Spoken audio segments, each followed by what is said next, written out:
23장. 그때 예수님께서 무리들과 제자들에게 말씀하셨습니다. 율법학자들과 바리새파 사람들은 모세의 자리에 앉았다. 그러므로 너희는 그들이 말하는 것을 다 행하고 지켜라. 그러나 그들의 행동을 따라하지는 마라. 그들은 말만 하고 행하지는 않는다.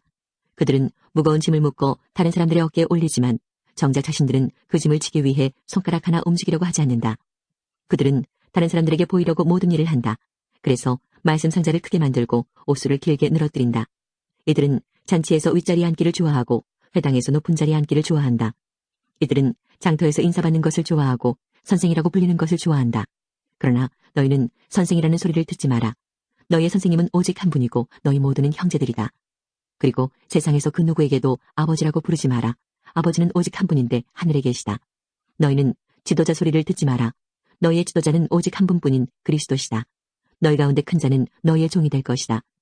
누구든지 자신을 높이는 사람은 낮아질 것이고 낮추는 사람은 높아질 것이다.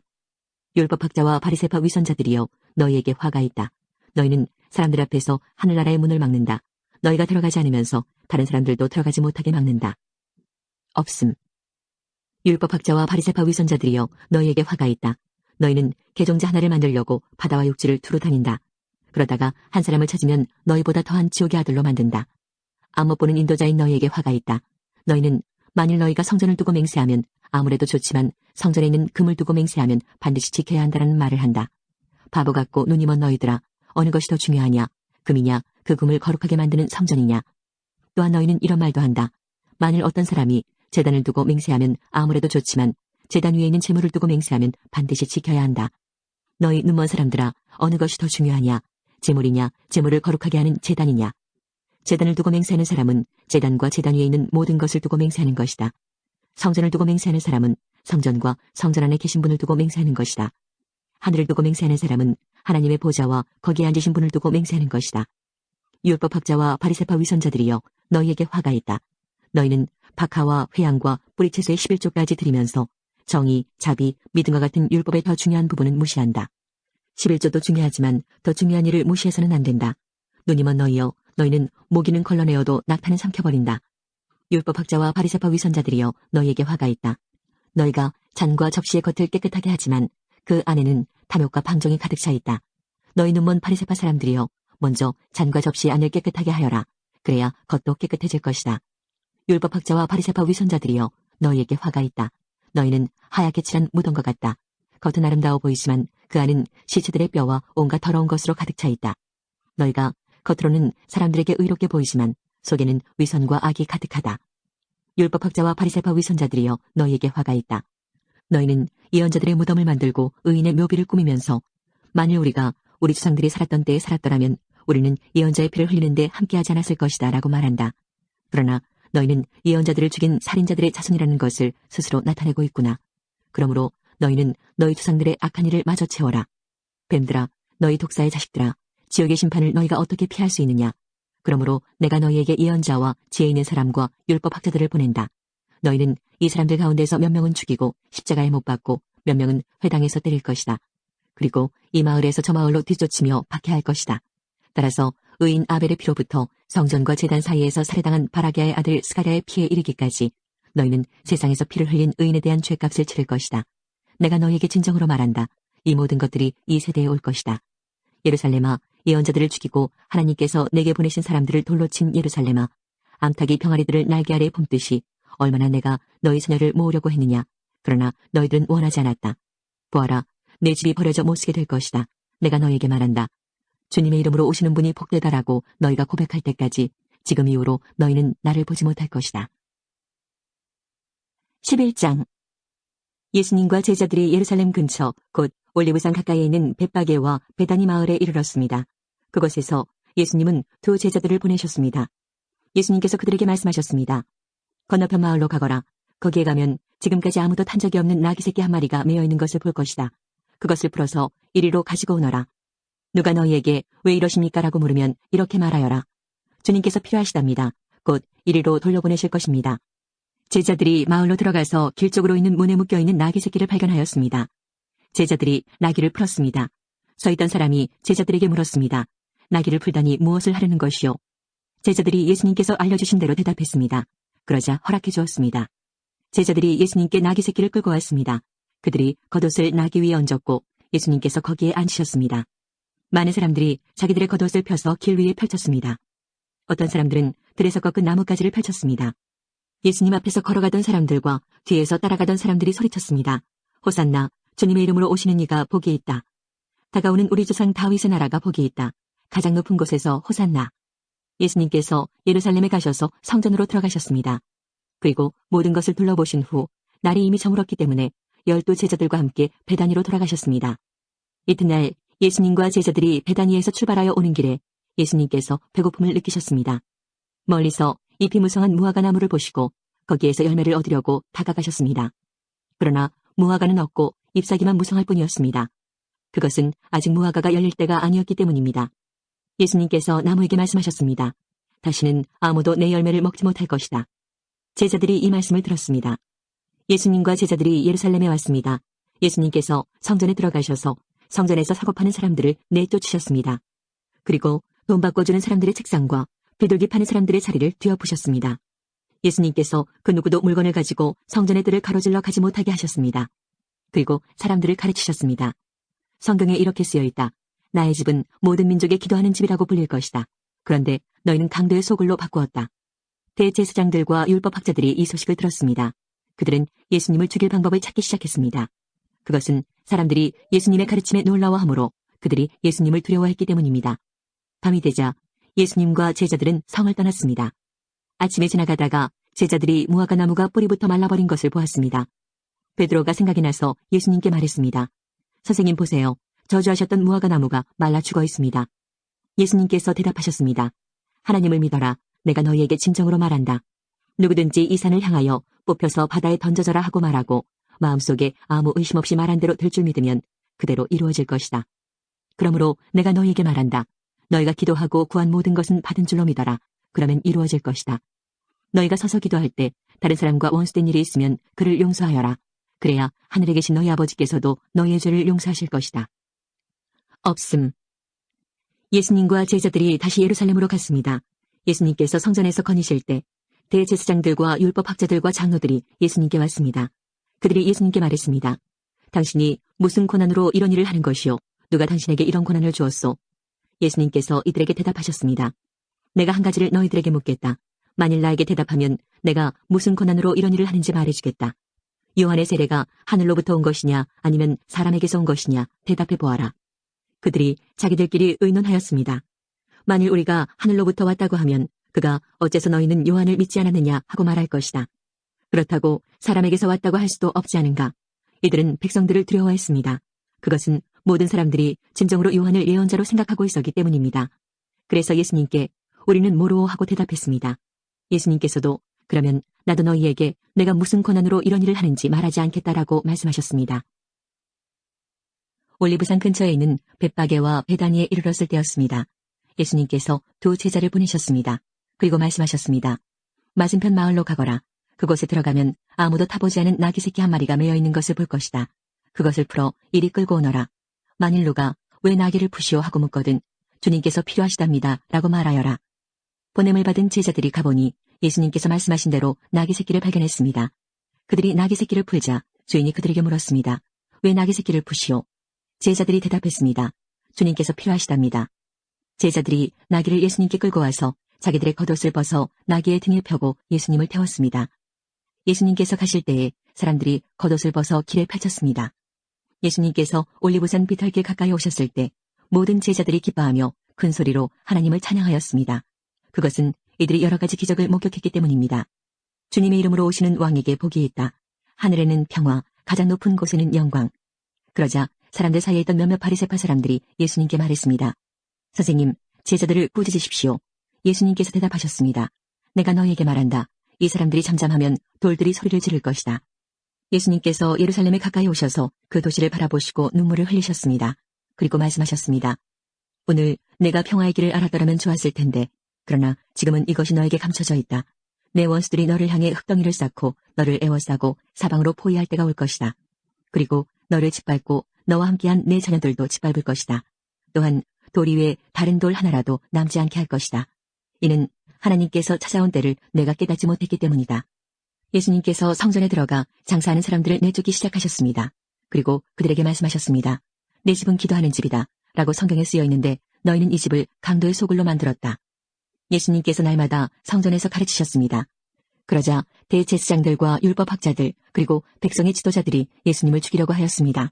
그러나 모든 백성들이 예수님의 말씀을 열심히 듣고 있었으므로 예수님을 죽일 방법을 찾을 수 없었습니다. 20장 예수님께서 성전에서 사람들을 가르치시며 복음을 전하고 계셨습니다. 그때 대제사장들과 율법학자들이 장로들과 함께 예수님께 왔습니다. 그리고 예수님께 말하였습니다. 당신이 무슨 고난으로 이런 일을 하는지 우리에게 말해주시오. 누가 이런 고난을 당신에게 주었소? 예수님께서 그들에게 대답하셨습니다. 나도 한 가지 물어보겠다. 내게 말하여라. 요한의 세례가 하늘로부터 왔느냐 아니면 사람에게서 왔느냐?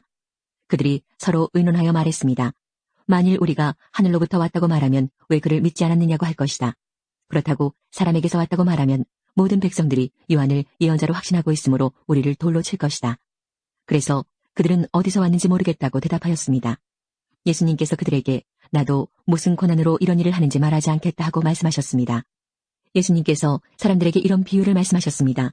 어떤 사람이 포도원을 만들어 농부들에게 세를 주고 오랫동안 여행을 갔다.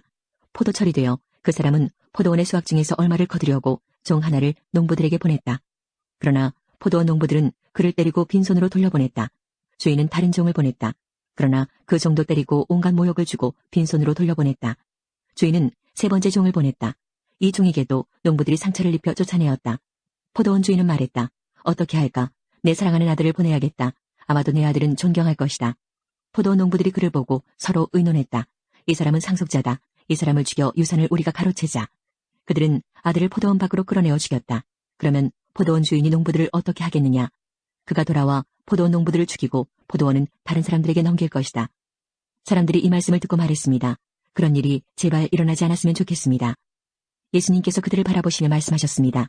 그러면 건축자들의 버린 돌이 집 모퉁이의 머릿돌이 되었다고 기록된 것은 무슨 뜻이냐? 누구든지 그 돌 위에 떨어지는 사람은 부서질 것이요. 이 돌이 누구 위에 떨어지든지 그를 가루로 만들 것이다.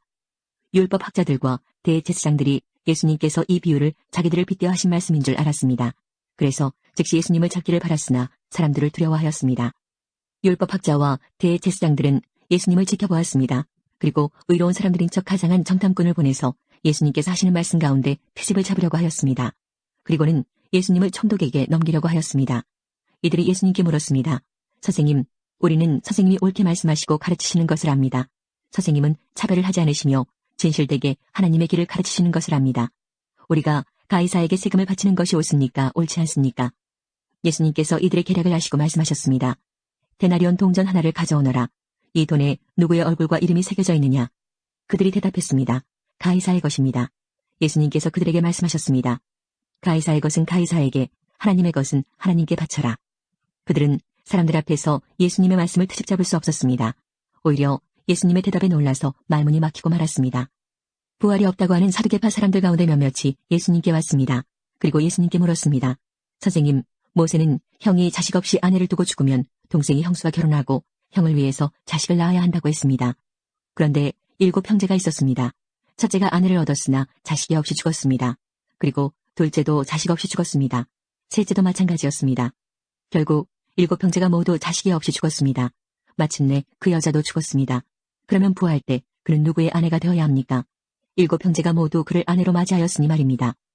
예수님께서 그들에게 말씀하셨습니다. 이 세대의 아들들은 장가가고 시집간다. 그러나 죽었다가 다시 부활하여 하늘나라에서 살 자격이 인정된 사람들은 장가도 가지 않고 시집도 가지 않는다. 그들은 천사들과 같아서 다시 죽을 수도 없다. 그들은 부활의 아들들이므로 하나님의 자녀들이다. 죽은 사람들의 부활에 대해서는 모세도 떨기나무가 나오는 대목에서 잘 보여주었다. 모세는 주님을 아브라함의 하나님, 이삭의 하나님, 야곱의 하나님이라고 하였다. 하나님은 죽은 사람들의 하나님이 아니라 살아있는 사람들의 하나님이시다. 이들 모두는 하나님께 대하여 살아있다. 율법학자 몇 사람이 대답하였습니다. 선생님, 옳은 말씀을 하셨습니다. 사람들은 예수님께 감히 더 이상 묻지 못하였습니다. 예수님께서 낮에는 성전에서 가르치시고 밤에는 밖으로 나가셔서 올리브라고 불리는 산에서 지내셨습니다. 모든 사람들은 아침 일찍 일어나 예수님께 말씀을 들으려고 성전으로 나와왔습니다. 예수님께서 그들에게 말씀하셨습니다. 사람들이 왜 그리스도를 다윗의 아들이라고 하느냐? 다윗이 시편에서 직접 말하였다. 주께서 내 주에게 말씀하셨습니다. 너는 내 오른쪽에 앉아라. 내가 내 원수들을 내 발판으로 삼을 때까지. 다윗이 그리스도를 주님이라고 하였는데 어떻게 그리스도가 다윗의 자손이 되겠느냐. 모든 백성들이 듣고 있을 때에 예수님께서 제자들에게 말씀하셨습니다. 율법 학자를 주의하여라. 이들은 긴 옷을 입고 다니는 것을 좋아하며 시장에서 인사받는 것과 회당과 잔치에서 윗자리를 좋아한다. 이들은 과부의 집을 삼키며 남에게 보이려고 길게 기도한다. 이들은 더 큰 심판을 받을 것이다. 21장. 예수님께서 부자들이 헌금함에 헌금을 넣는 것을 보셨습니다. 또 가난한 과부가 랩돈 동전 2개를 넣는 것을 보셨습니다. 예수님께서 말씀하셨습니다. 내가 진정으로 너희에게 말한다. 이 가난한 과부가 그 누구보다도 더 많은 헌금을 하였다. 이 사람들은 다 넉넉한 가운데서 헌금을 드렸다. 그러나 이 여자는 매우 가난한 가운데서 가지고 있는 생활비 전부를 드렸다. 다음날 유월절을 지키러 온 많은 무리들은 예수님께서 예루살렘으로 오신다는 소식을 들었습니다. 그들은 손에 종려나무 가지를 들고 예수님을 맞으러 나갔습니다. 그리고 외쳤습니다. 호산나, 주님의 이름으로 오시는 자에게 복이 있을 것이다. 이스라엘의 왕에게 복이 있을 것이다. 예수님께서는 어린 나귀를 발견하시고는 성경에 기록된 대로 그 위에 타셨습니다. 시온에 따라 두려워하지 마라. 보아라, 너의 왕이 오신다. 그분은 어린 나귀를 타셨다. 예수님의 제자들은 처음에 이 말씀을 깨닫지 못했습니다. 그러나 예수님께서 영광을 받으신 뒤에야 비로소 이 말씀이 예수님에 관해 기록된 것이라는 사실과 사람들이 예수님께 이렇게 하였다는 것을 알게 되었습니다. 예수님께서 나사로를 무덤 밖으로 불러내시고 그를 죽은 자 가운데서 다시 살리실 때 예수님과 함께 있던 많은 군중들은 계속해서 예수님께서 행하신 일을 증언하였습니다. 이처럼 많은 사람이 예수님께서 행하신 이 표적에 대한 소문을 들었기 때문에 예수님을 맞으러 나왔던 것입니다. 그래서 바리새인들은 자기들끼리 이렇게 말했습니다. 보시다시피 우리 계획은 하나도 성공을 거두지 못했습니다. 온 세상이 저 사람을 따르고 있지 않습니까? 유대의 명절인 유월절이 가까워오자 예수님께서는 예루살렘으로 올라가셨습니다. 예수님께서는 성전 뜰 안에서 소와 양과 비둘기를 팔고 있는 사람들과 또 상에 앉아서 돈을 바꿔주는 사람들을 보셨습니다. 예수님께서는 끈으로 채찍을 만들어 양과 소를 비롯하여 모든 짐승을 성전 뜰에서 쫓아내셨습니다. 예수님께서는 돈 바꾸는 사람들의 상을 뒤엎으시고 그 사람들의 돈을 흩트리셨습니다. 그리고 비둘기를 파는 사람들에게 명령하셨습니다. 이것들을 여기서 치워라. 내 아버지 집을 시장터로 만들지 마라. 이때 제자들은 성경에 주님의 집에 대한 나의 열심이 불처럼 나를 삼켜버렸다라고 기록된 것을 생각하였습니다. 유대인들은 예수님께 당신은 당신에게 이런 일들을 행할 권리가 있다는 것을 증명할 무슨 표적을 행할 수 있습니까? 하고 물었습니다. 예수님께서는 이 성전을 허물어라. 그러면 내가 3일 만에 이것을 다시 세우겠다라고 대답하셨습니다. 그러자 유대인들은 이 성전을 건축하는데 46년이 걸렸는데 당신이 3일 만에 다시 세우겠다는 겁니까? 라고 반문했습니다. 그러나 예수님께서 말씀하신 성전은 그분 자신의 몸을 가리키는 것이었습니다. 예수님께서 죽은 자들 가운데서 부활하신 후에 그분의 제자들은 예수님께서 이렇게 말씀하신 것을 기억하였고 그들은 성경과 예수님께서 하신 말씀을 믿었습니다. 예수님께서 예루살렘에 계시는 유월절 기간 동안 많은 사람들이 그분이 행하시는 표적을 보고 예수님을 믿었습니다. 그러나 예수님께서는 모든 사람을 알고 계셨기 때문에 자기 자신을 그 사람들에게 맡기지 않으셨습니다. 예수님께서는 사람들의 마음속에 무엇이 들어있는지 알고 계셨기 때문에 사람에 대해서 어느 누구의 증언이 필요가 없었습니다. 유월절에 예배드리기 위해 예루살렘에 온 사람들 중에 그리스 사람들이 덜어 있었습니다. 이 사람들이 갈릴리 베세다 출신인 빌립에게 와서 요청했습니다. 선생님, 우리가 예수님을 뵙고 싶습니다. 빌립이 안드레에게 가서 말하였고 안드레와 빌립은 다시 예수님께 그 말을 전했습니다. 예수님께서 그들에게 대답하셨습니다. 인자가 영광을 받을 때가 왔다. 내가 너희에게 진리를 말한다. 밀알이 땅에 떨어져 죽지 않으면 한 알 그대로 있지만 죽으면 많은 열매를 맺는 법이다. 자기 목숨을 사랑하는 사람은 목숨을 잃을 것이지만 이 세상에서 자기 목숨을 미워하는 사람은 영원히 목숨을 보존할 것이다. 누구든지 나를 섬기려면 나를 따르라. 내가 있는 곳에 나를 섬기는 사람도 있을 것이다. 나를 섬기는 사람은 내 아버지께서 높이실 것이다. 지금 내 마음이 무척 괴로우니 무슨 말을 하겠습니까? 아버지, 이 때를 벗어나게 해주십시오. 아닙니다. 나는 이 일 때문에 이때에 온 것입니다. 아버지, 아버지의 이름을 영화롭게 하소서. 그때 하늘로부터 내가 이미 영화롭게 하였고 또다시 영화롭게 할 것이다 라는 소리가 들렸습니다. 곁에 서서 이 소리를 들은 많은 사람이 천둥소리가 들렸다고 말했습니다. 그러나 그 사람들 중에는 천사가 그에게 말하였다라고 하는 사람들도 있었습니다. 예수님께서는 이렇게 대답하셨습니다. 이 소리는 나를 위해서가 아니라 너희를 위해서 들린 것이다. 이제 이 세상을 심판할 때가 되었다. 이제 이 세상의 통치자가 쫓겨날 것이다. 내가 땅에서 들려 올라가게 되면 나는 모든 사람을 내게로 이끌 것이다. 예수님께서 이런 말씀을 하신 것은 자신이 어떤 식으로 죽을 것인가를 보이려는 것이었습니다. 군중은 이 말을 듣자 이렇게 말했습니다. 우리는 율법에서 그리스도가 영원히 계실 것이라고 들었습니다. 그런데 당신은 어떻게 해서 인자가 들러야 한다고 말씀하십니까? 당신이 말씀하시는 인자란 도대체 누구입니까? 그러자 예수님께서 대답하셨습니다. 빛이 잠시만 더 너희와 함께 있을 것이다. 빛이 있을 때 다니면 너희는 어둠에 사로잡히지 않을 것이다. 어둠 속에서 다니는 사람은 자기가 어디로 가는지 모른다. 빛이 너희에게 있을 동안 빛을 믿어라. 그러면 너희는 빛의 아들이 될 것이다. 예수님께서는 이 말씀을 하시고 그들을 떠나 숨으셨습니다. 예수님께서 이 모든 표적을 사람들 앞에서 행하셨지만 그들은 여전히 예수님을 믿으려 하지 않았습니다. 이것은 이사야 예언자의 말씀이 이루어진 것입니다. 주님이시여, 우리가 전한 것을 누가 믿었습니까? 주님의 능력이 누구에게 나타났습니까? 이런 이유 때문에 사람들은 믿을 수가 없었습니다. 다시 이사야 예언자는 말하였습니다. 주님께서 그들의 눈을 멀게 하시고 그들의 마음을 완고하게 하셨으니 그들이 눈으로 보고 마음으로 깨닫고 돌아와 고침을 받지 못하게 하려는 것이다. 이사야가 이런 말을 한 것은 그가 예수님의 영광을 보고 예수님에 관하여 말했기 때문입니다. 그러나 동시에 지도자들 중에서도 예수님을 믿는 사람이 많이 생겼습니다. 하지만 그들은 바리새인들 때문에 예수님을 믿는다고 고백하지는 못했습니다. 그들은 회당에서 쫓겨날까 두려워했습니다. 그들은 사람에게 칭찬받는 것을 하나님께 칭찬받는 것보다 더 좋아했습니다. 그때 예수님께서 큰 소리로 말씀하셨습니다. 나를 믿는 사람은 나를 믿는 것이 아니라 나를 보내신 분을 믿는 것이다. 나를 보는 사람은 나를 보내신 분을 보는 것이다. 나는 세상의 빛으로 왔다. 나를 믿는 사람은 누구든지 어둠 속에 머물지 않을 것이다. 내 말을 듣고 지키지 않는 사람이 있다 해도 내가 그 사람을 심판하지 않는다. 그것은 나는 세상을 심판하기 위해서가 아니라 구원하기 위해 왔기 때문이다. 나를 저버리고 내 말을 받아들이지 않는 사람을 심판하실 분이 계시다. 내가 한 이 말이 마지막 날에 그를 심판할 것이다. 내가 한 말은 내 스스로 한 말이 아니다. 나를 보내신 아버지께서 무슨 말을 해야 할지 또 어떻게 말해야 할지를 내게 명령하셨다.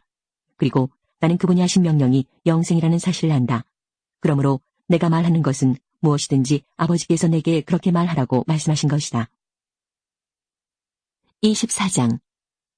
예수님께서 성전을 떠나 걸어가실 때 제자들이 와서 성전 건물을 가리켜 보였습니다. 예수님께서 말씀하셨습니다. 너희가 이 모든 것을 보고 있지 않느냐? 내가 너희에게 진정으로 말한다. 여기에 있는 돌 하나도 돌 위에 남지 않고 다 무너질 것이다. 예수님께서 올리브 산 위에 앉아 계실 때 제자들이 조용히 와서 말했습니다. 이런 일들이 언제 일어날지 말해 주십시오. 선생님께서 다시 오시는 때와 세상의 마지막 때에 어떤 징조가 있겠습니까? 예수님께서 대답하셨습니다. 아무도 너희를 속이지 못하게 조심하여라. 많은 사람들이 내 이름으로 와서 내가 바로 그리스도다라고 말할 것이다. 그리고 많은 사람들을 속일 것이다. 또한 너희는 전쟁에 대한 소식과 소문을 들을 것이다. 그러나 두려워하지 마라. 이런 일들은 반드시 일어나야 한다. 그러나 아직 마지막 때는 아니다. 민족이 다른 민족과 싸우기 위해 일어나고 나라가 다른 나라와 싸우기 위해 일어날 것이다. 여러 곳에서 기근과 지진이 있을 것이다. 이런 일들은 해산의 고통이 시작되는 것에 불과하다. 그때 사람들이 너희를 박해하고 심지어 죽이기까지 할 것이다. 나 때문에 너희가 모든 민족에게 미움을 받을 것이다. 그때에 많은 사람들이 넘어질 것이며 서로를 넘겨주고 미워할 것이다. 그리고 많은 거짓 예언자들이 일어나 많은 사람들을 속일 것이다. 또한 불법이 더욱 많아져서 많은 사람들의 사랑이 식을 것이다. 그러나 끝까지 견디는 사람은 구원을 얻을 것이다. 이 하늘나라의 복음이 온 세상에 전파될 것이며 모든 나라에 증거될 것이다. 그때서야 세상의 끝이 올 것이다. 그러므로 예언자 다니엘이 말한 멸망케 하는 혐오할 만한 것이 거룩한 곳에 서 있는 것을 보면 읽는 사람은 깨달아라. 유대에 있는 사람들은 산으로 도망하여라. 지붕에 있는 사람은 집안에 있는 것을 가지러 내려가지 마라. 밭에 있는 사람은 겉옷을 가지러 되돌아가지 마라. 그때에는 임신한 여자와 젖먹이는 여자에게 화가 있을 것이다. 너희가 도망하는 때가 겨울이나 안식일이 아니기를 기도하여라. 그때에는 많은 어려움이 있을 것이기 때문이다. 세상이 생기고 나서 지금까지 이 같은 환난은 일어난 적이 없었고 이후로도 없을 것이다. 하나님께서 그 기간을 줄여주시지 않으시면 아무도 구원받지 못할 것이다. 그러나 하나님께서는 선택한 사람들을 위하여 그 기간을 줄여주실 것이다. 그때 사람들이 여보시오 그리스도가 여기 계십니다 또는 저기 계십니다라고 할 것이다. 그러나 믿지 마라. 거짓 그리스도들과 거짓 예언자들이 일어나서 큰 증거를 내보일 것이고 기적을 일으킬 것이다. 그래서 사람들을 속일 것이다. 그리고 할 수만 있으면 선택하신 사람까지 속일 것이다. 보아라, 내가 미리 너희에게 일러주었다. 그러므로 사람들이 여보시오, 그가 광야에 계십니다라고 말해도 거기에 가지 마라. 여보시오, 그리스도가 골방에 계십니다라고 말해도 믿지 마라. 번개가 동쪽에서 서쪽까지 번쩍이듯이 인자가 오는 것도 이와 같을 것이다. 시체가 있는 곳에는 독수리가 모여들 것이다. 그 환난의 날이 지난 직후에 태양이 어두워지고 달이 그 빛을 잃을 것이다. 별들이 하늘에서 떨어지고 하늘에 있는 모든 권세가 흔들릴 것이다. 그때에 인자가 올 징조가 하늘에 있을 것이다. 그때에 세상의 모든 민족들이 울며 인자가 큰 권능과 영광으로 하늘 구름을 타고 오는 것을 볼 것이다. 인자가 큰 나팔 소리와 함께 천사들을 보낼 것이다. 그들은 하늘 이 끝에서 저 끝까지 사방에서 택함받은 백성들을 모을 것이다. 무화과 나무의 비유를 배우라. 그 가지가 연해지고 새 잎을 내면 여름이 가까운 줄 안다. 마찬가지로 이 모든 것이 일어나는 것을 보면 인자가 가까이 와 문 앞에 있는 줄을 알아라. 내가 너에게 진정으로 말한다. 이 세대가 지나가기 전에 이 모든 것이 일어날 것이다. 하늘과 땅이 없어질지라도 내 말은 결코 없어지지 않을 것이다. 그날과 그때는 아무도 모른다. 심지어 하늘의 천사와 아들까지도 모르고 오직 아버지께서만 아신다. 노아의 때처럼 인자가 다시 올 때도 그와 비슷할 것이다.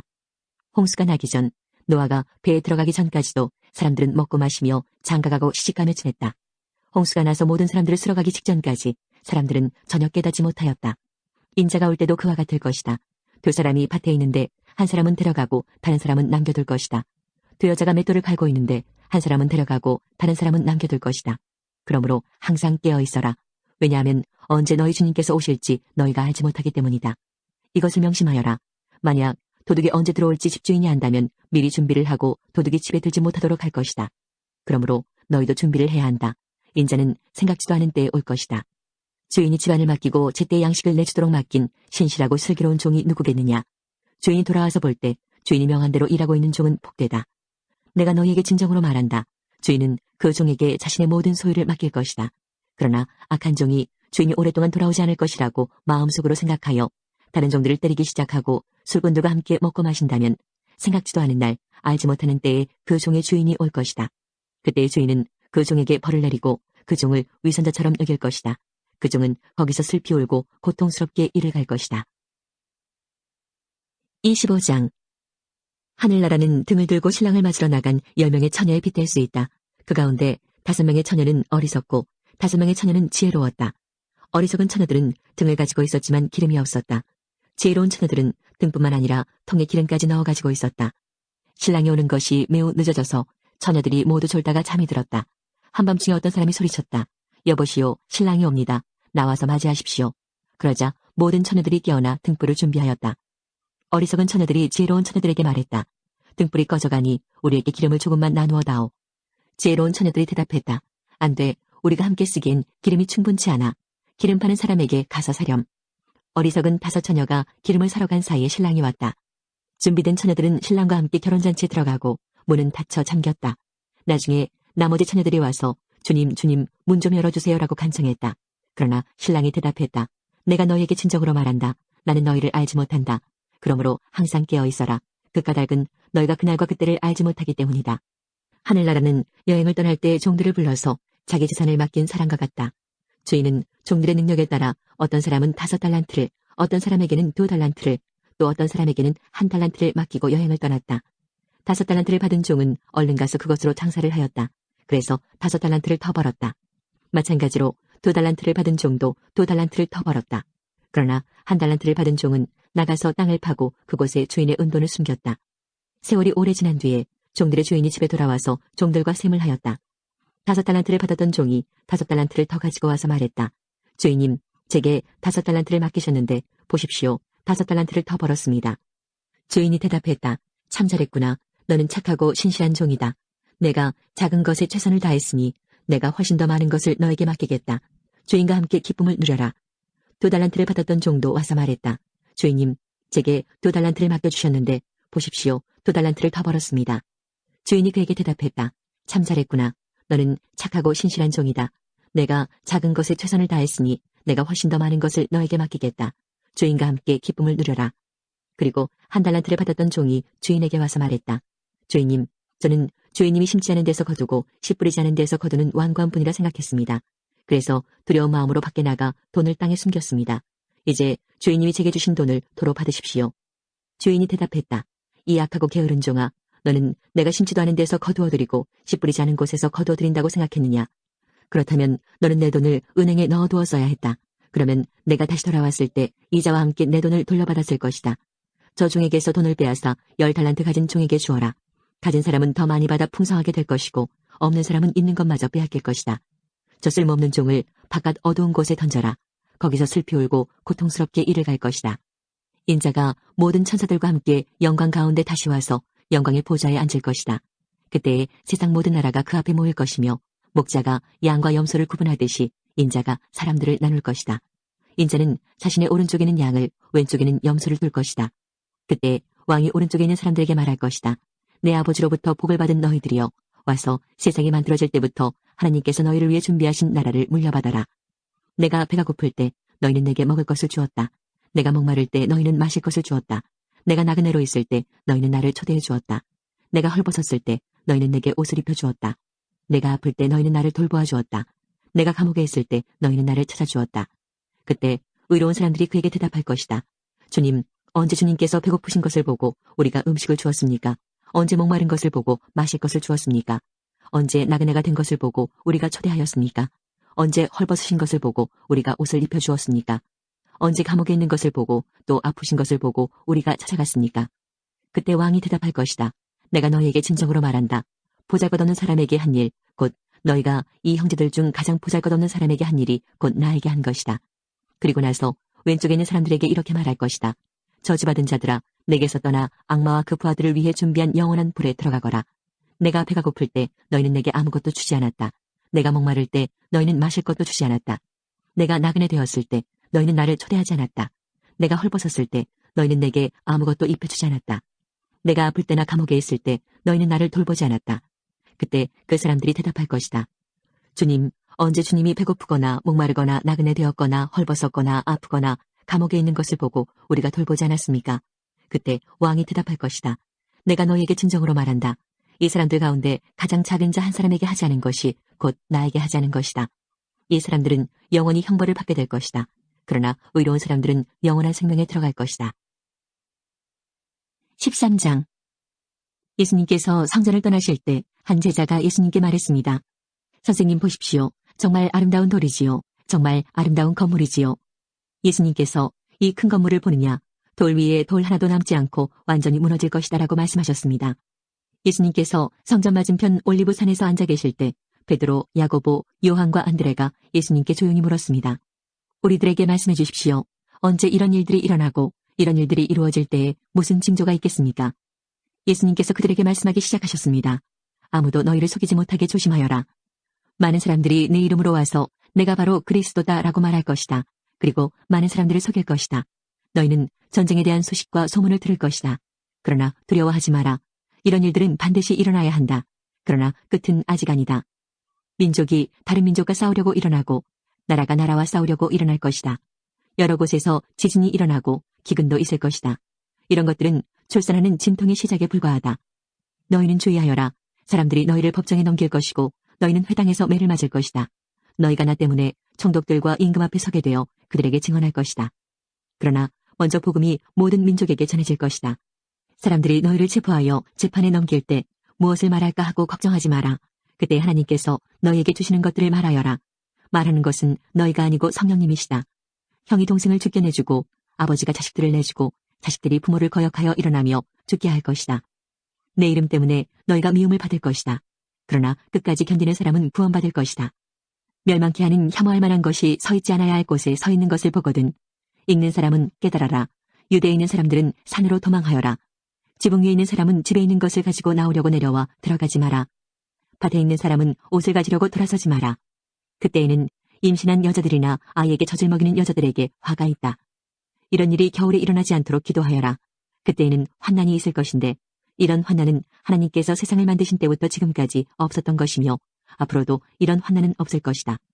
주님께서 이 날들을 줄여주시지 않는다면 어느 생명도 구원받지 못할 것이다.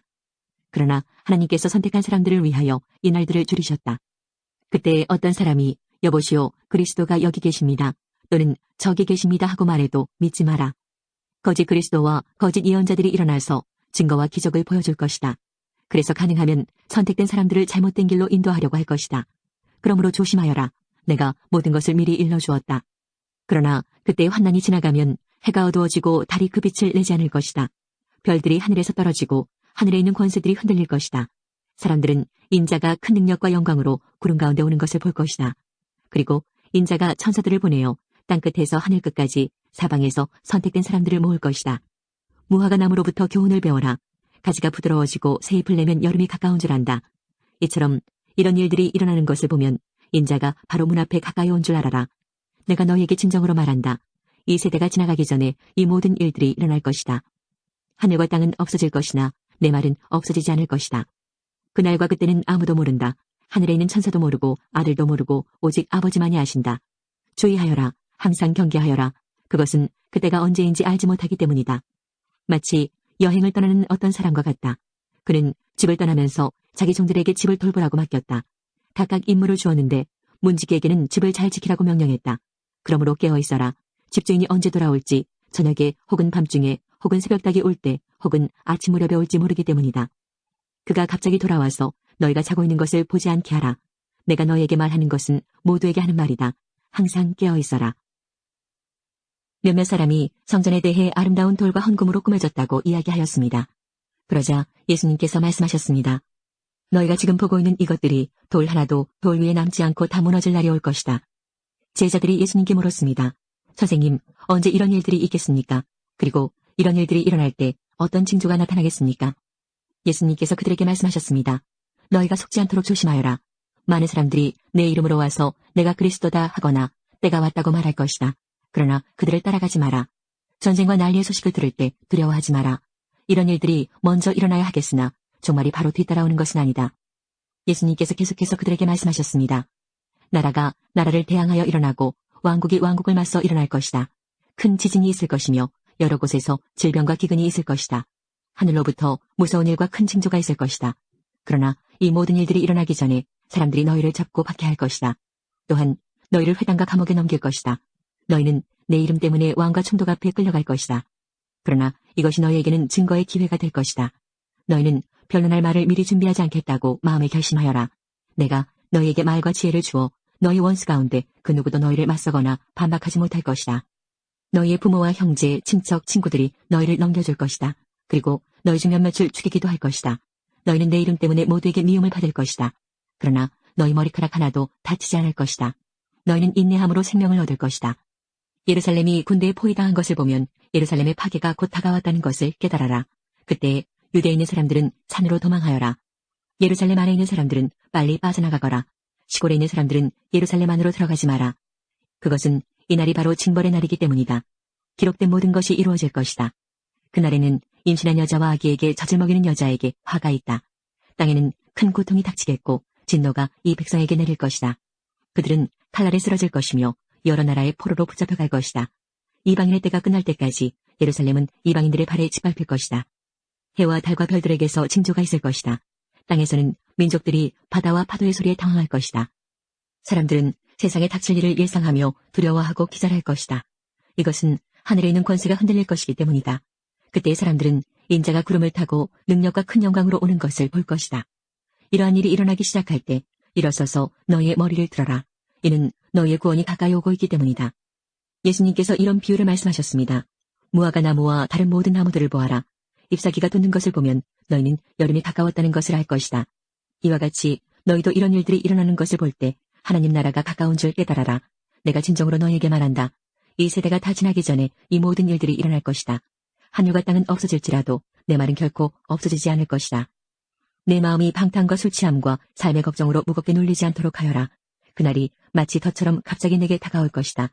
그날은 온 땅에 살고 있는 모든 사람에게 다가올 것이다. 일어날 이 모든 일들을 피할 힘을 얻고 인자 앞에 서기 위하여 항상 기도하며 깨어 있어라. 26장.